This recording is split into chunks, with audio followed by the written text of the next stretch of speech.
Good morning, everyone. Once again, this is Black Forest coming to you with another market analysis video.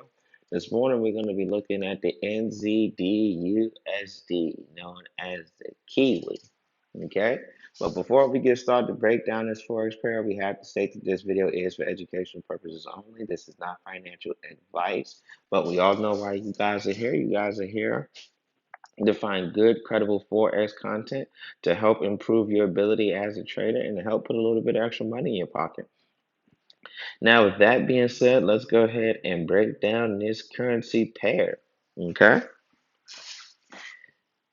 So, before we talk about, if you guys been watching our videos now, you know, before we talk about what's physically happening on the chart, we need to talk about the fundamentals because the fundamentals dictates what happens on the chart.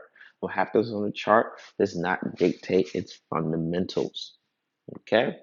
Fundamentals are very important. It gives context to what you're looking at on the chart. So let us talk about the NZD. Now, the NZD has been one of our stronger currencies for the last several trading weeks, but now it's starting to show signs of weakness because its economic news has been poor. We've been having back to back to back to back poor economic news coming out about the NZD, which is eventually going to cause it to lose its strength and its momentum, and it's going to start to turn from strong, slow, to over to weak, and that's what we're starting to see now. Okay, so we do have more NZD news coming out in the latter part of today.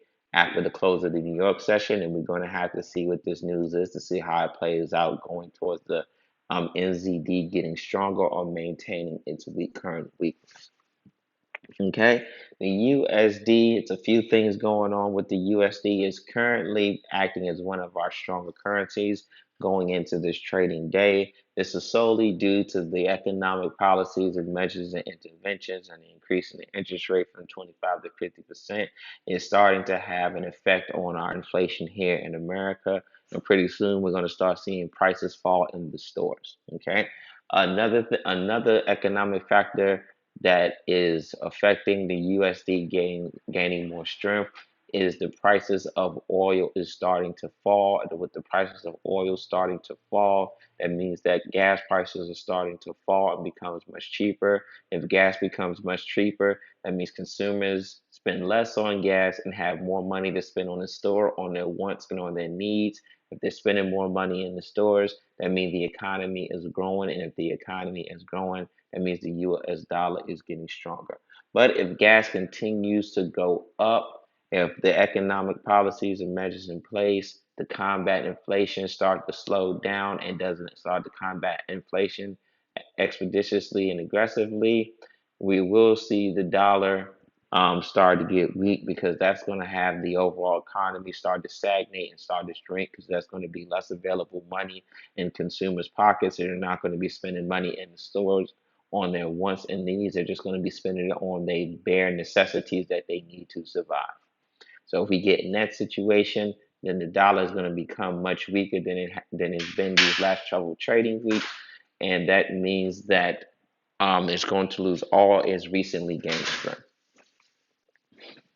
Okay, so now that we got that out the way, let's talk about the technical analysis of it all.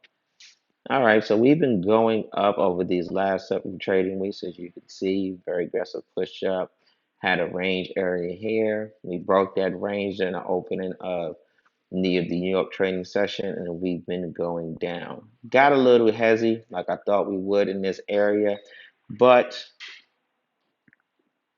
what's happening is now looking like we're going to have another push down.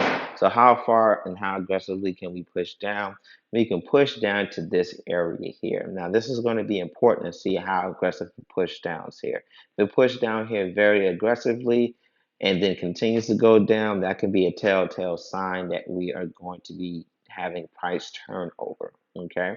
Now, if it does get to this area and it gets to this area very choppily with a lot of very small candles that lack any type of pressure, then that is a kind of a telltale sign that eventually we're going to start going back up soon.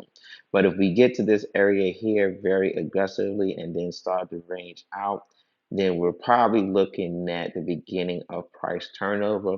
What is solely going to dictate this is the fundamentals. If the New Zealand dollar continues to come out with repeatedly poor economic news, which means that its currency is getting weaker, and the USD continues to pick up strength, then we're going to be in a situation where we will see price turnover. Okay, so for right now, we're going to get as low as here. May start to range out a little bit before we drop to this area here. But this area here is looking like the new target area for the shorts that are coming in right now. Okay, so once again, let's go over this. We're going to probably get to this area here, range out, drop to this area right here before we start to range out. This area will be very important. And once the economic news comes out for the NZD, that's going to dictate whether we'll continue to kind of go towards the long position or the short position. But if we keep getting poor and poor and poor economic news from the NZD, price is going to continue to fall, continue to fall. And if we get in this area here, this is definitely price turnover area. Okay. But for right now, if you're looking for look right now, looking like we're going to be in a short position for the remaining of this New York opening of this New York trading session. We may have some picks up in price before we continue to go back down. But this area right here is looking like the new target area for the short positions. Okay. I hope that information was helpful for you guys. Happy trading.